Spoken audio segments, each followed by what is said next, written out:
আসসালামু আলাইকুম ওয়া রাহমাতুল্লাহ। সম্মানিত প্রিয় দর্শকবৃন্দু, আশা করি আপনারা সকলেই আল্লাহর অশেষ মেহেরবানি ও দয়ায় ভালো আছেন। প্রিয় দর্শক, আপনারা দেখছেন RSA মিডিয়া সেন্টার।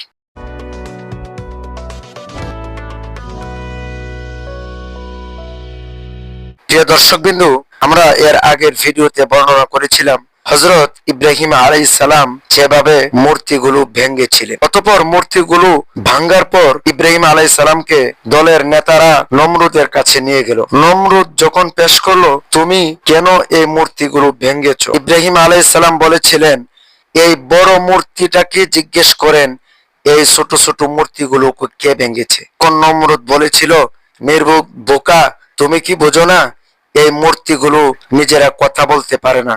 তখনই ইব্রাহিম আলাইহিস সালাম বলেছিলেন, তোমরা কত বড় বোকা, এই মূর্তিগুলো তারা নিজেরা কোনো কিছু করতে পারে না, অথচ তোমরা তার পূজা করছো। হযরত ইব্রাহিম আলাইহিস সালাম মূর্তিগুলোর অক্ষমতা সম্পর্কে যে নির্ভীক পরিষ্কার উক্তি পেশ করলেন, বাদশাহ নমরুদ তার কোনো জবাব দিতে পারেনি। দরবারের উপস্থিত লোকজন চিন্তা করে দেখলো, ইব্রাহিম আলাইহিস সালাম যে কথা বলছে তা সম্পূর্ণ খাঁটি এবং সত্য কথা। তারা নিজেদের হাতে গড়া এ মাটির পুতুলগুলোকে পূজা করে কি ফল পেয়েছে?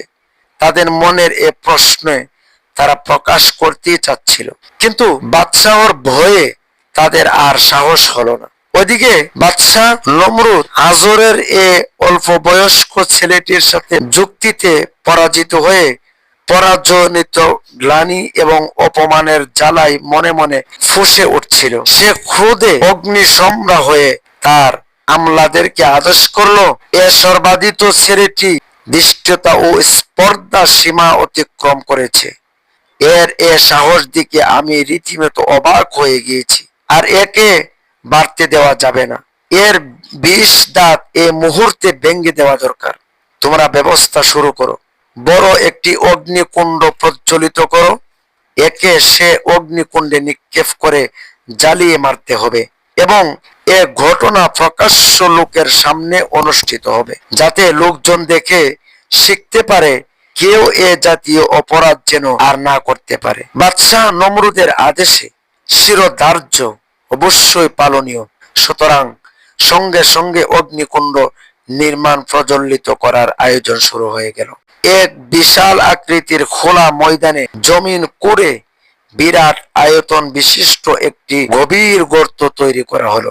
পাহাড় হতে রাশি রাশি বিরাট কাঠ এনে এ গর্তের মধ্যে সাজানো হতে লাগলো।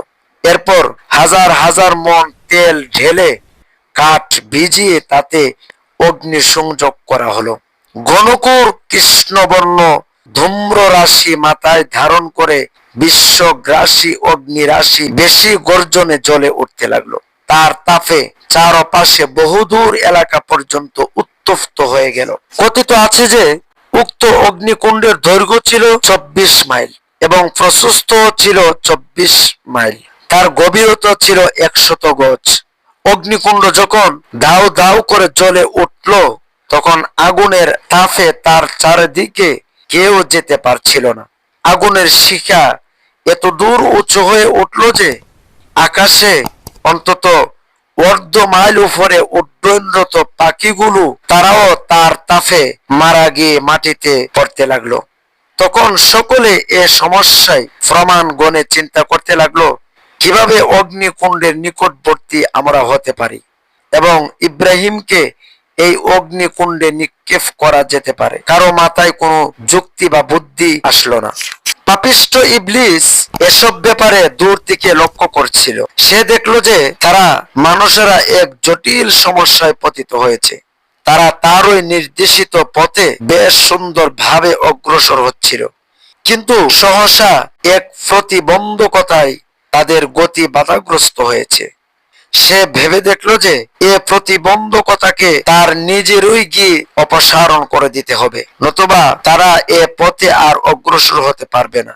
এরূপ চিন্তা করে সে এক সাধু দরবেশের বেশ ধরে নমরুদের আমলাদের কাছে উপস্থিত হলো এবং তাদেরকে এরূপ একটি পরামর্শ দিল যে তোমরা বিরাট একটি চড়ক গাছ স্থাপন করো। এরপর উক্ত চড়ক গাছের সাহায্যে ইব্রাহিমকে আগুনের কুণ্ডলিতে নিক্ষেপ করো। ইবলিসের পরামর্শ অনুযায়ী বিরাট একটি চড়ক গাছ তৈরি করা হলো। তার এক প্রান্তে হযরত ইব্রাহিম আলাইহিস সালামকে বেঁধে সকলেই উক্ত চড়ক গাছের অপর প্রান্ত ধরে শূন্য উত্তোলন করার চেষ্টা করলো, কিন্তু কোনো ক্রমেই তারা উক্ত চড়ক গাছের অপর প্রান্ত শূন্য ওঠাতে পারেনি। কথিত আছে যে কাফেরগণ যখন হযরত ইব্রাহিম আলাইহিস সালামকে শূন্য ওঠাবার চেষ্টা করছিল, তখন প্রায় 4000 লোক চড়ক গাছের অপর প্রান্তে ধরে যথাসাধ্য শক্তি দিয়ে চেষ্টা করেও তারা শূন্য ওঠাতে সক্ষম হলো না। সকলেই চিন্তিত হয়ে পড়ল যে এখন কিভাবে কাজ সমাধান করা যায়। এমন সময় পাপিষ্ঠ ইবলিস এসে বলল, যদি সারা পৃথিবীর মানুষ একত্রিত হয়েও এভাবে চেষ্টা করো, তবুও তোমরা ইব্রাহিমকে আগুনের কুণ্ডলিতে নিক্ষেপ করতে পারবে না, কেননা 70,000 ফেরেশতা চড়ক গাছের এক প্রান্ত চেপে ধরেছে। অতঃপর তোমরা যদি এখানে প্রকাশ্যভাবে 40 জন পুরুষের সাথে 40 জন অপরিচিতা নারী বা রমণীর সঙ্গে তাদেরকে উলঙ্গ করিয়ে সঙ্গম করাতে পারো, তবেই ফেরেশতাগণ এখান থেকে চলে যাবে। তখন তোমরা অতি অনায়াসে ইব্রাহিমকে শূন্যে উঠিয়ে আগুনের কুণ্ডলিতে নিক্ষেপ করতে পারবে। ইবলিসের এক কুপরামর্শ অনুযায়ী অগণিত লোকের সামনে প্রকাশ্য সেভাবে 40 জন পুরুষের সাথে 40 জন রমণীর সঙ্গম করানো হলো। এ মারাত্মক নির্লজ্জ কাণ্ড সংঘটিত হওয়ার কারণে পুণ্যবান ফেরেশতা সকলেই সেখান হতে বিদায় হয়ে গেল। আর এ সুযোগে নমরুদের কর্মচারীগণ চড়ক গাছ শূন্য উঠিয়ে হযরত ইব্রাহিম আলাইহিস সালামকে অগ্নিকুণ্ডে নিক্ষেপ করলো। কথিত আছে যে কাফেরগণ যখন হযরত ইব্রাহিম আলাইহিস সালামকে আগুনের কুণ্ডলিতে নিক্ষেপ করতে উদ্যত হয়েছিল, তখন 4000 কাফের চড়ক গাছের প্রান্ত ধরে তা শূন্য ওঠানোর চেষ্টা করছিল। তাদের মধ্যে স্বয়ং হযরত ইব্রাহিম আলাইহিস সালামের মূর্তি পূজক কাফের পিতা আজরও ছিল, কেননা সেও তার ছেলের উপরে অত্যন্ত নারাজ ছিল এবং অসন্তুষ্ট ছিল। এ দৃশ্য দেখে হযরত ইব্রাহিম আলাইহিস সালাম আল্লাহর দরবারে ফরিয়াদ জানিয়েলেন, হে আল্লাহ, আপনি দেখছেন আজ আমার প্রাণ শেষ করার কাজে স্বয়ং আমার জন্মদাতা বাবা পর্যন্ত শরীক হয়েছে, সুতরাং আমাকে সাহায্য করতে আজ আপনি ব্যতীত আর কেউ নেই।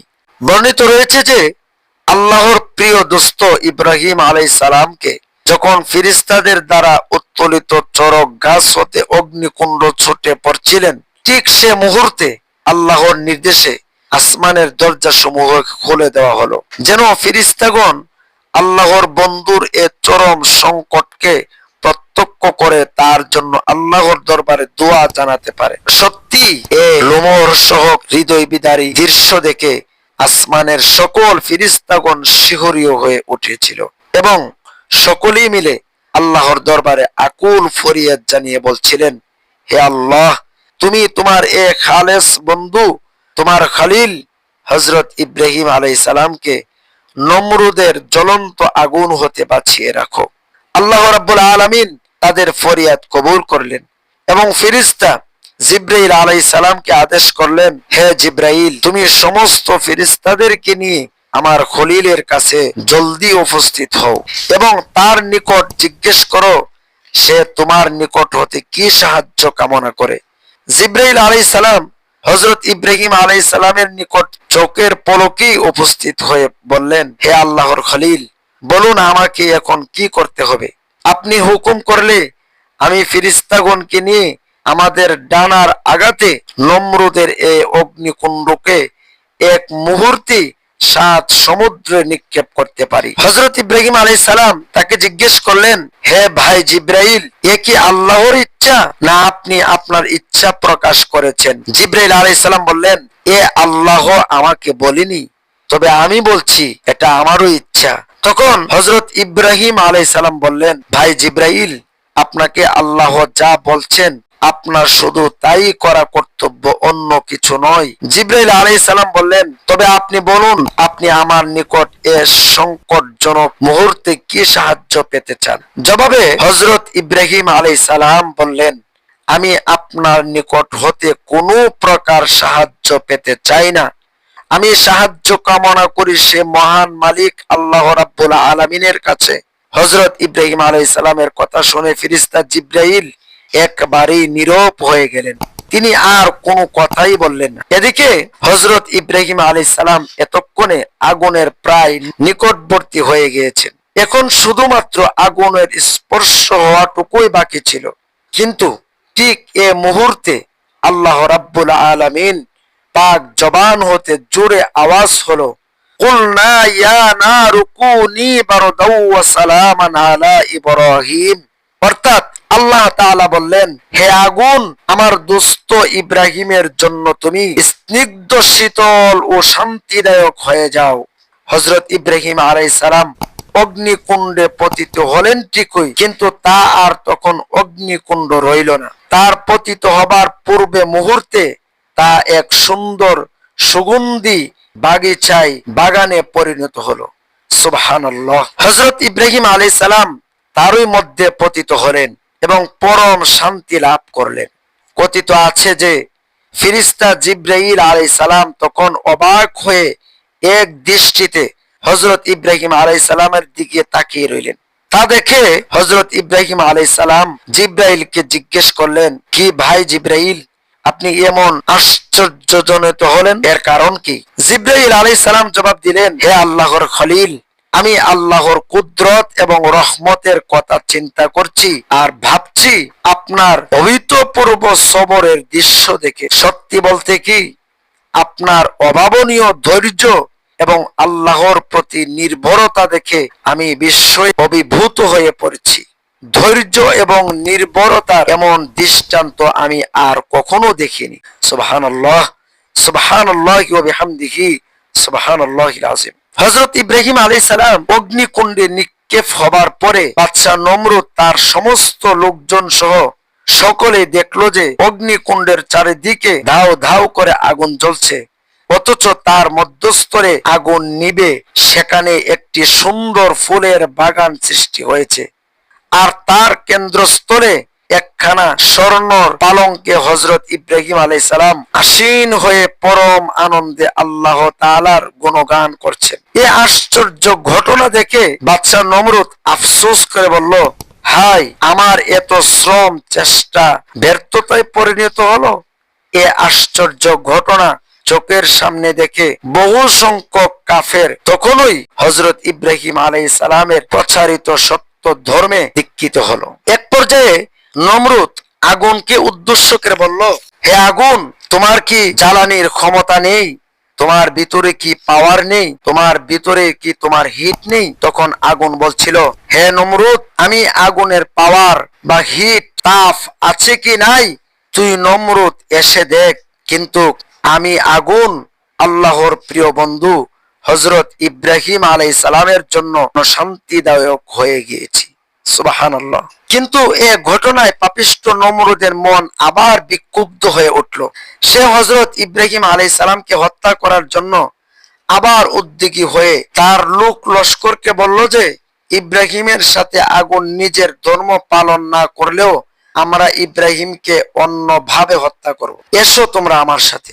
এবার তাকে লক্ষ্য করে চারদিক হতে একাধারে বড় বড় পাথর খণ্ড এবং ঢিল সমূহ নিক্ষেপ করতে থাকে আর বলতে থাকে, দেখি এখন ইব্রাহিম কিসের জোরে নিজেকে বাঁচাতে পারে, বা ইব্রাহিমের খোদা ইব্রাহিমকে বাঁচাতে পারে কিনা। বৃষ্টিপাতের মতো ঢিল ও পাথর খণ্ড বর্ষিত হতে লাগলো, কিন্তু আল্লাহর অসীম কুদরতে একটি ঢিলও তার নিকট পৌঁছল না।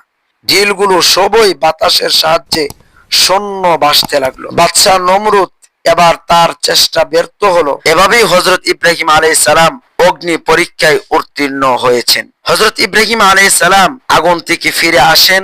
আল্লাহ তাআলা এভাবেই কাফিরদের সমস্ত কৌশল বরবাদ করে দেন। এরপর শুরু হলো হযরত ইব্রাহিম আলাইহিস সালামের জীবনের আরেক অধ্যায়।